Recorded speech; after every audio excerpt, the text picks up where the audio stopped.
রাজবাড়ি ঘাটের পাশে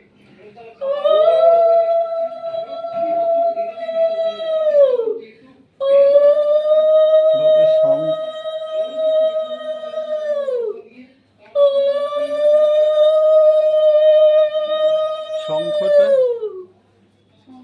আমার মার একটা ফটো তুলে দাও, তারপর যাচ্ছি।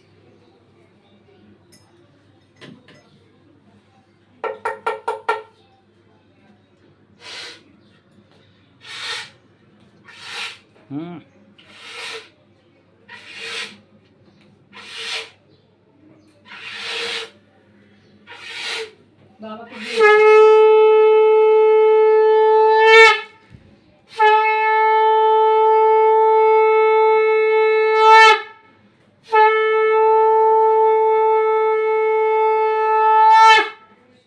যেমন জোর শঙ্খ বাজানোর তেমন জোর না আমাদের। আমার মা সেখানে আসে দূর নাই, না না দূরের না কি আছে আরে না, এই আমার এই এমনি তো দাঁড়াও দাঁড়াও মা দাঁড়াও, পর্দাটা একটু টানি। কিচ্ছু হ্যাঁ বাবু আয়।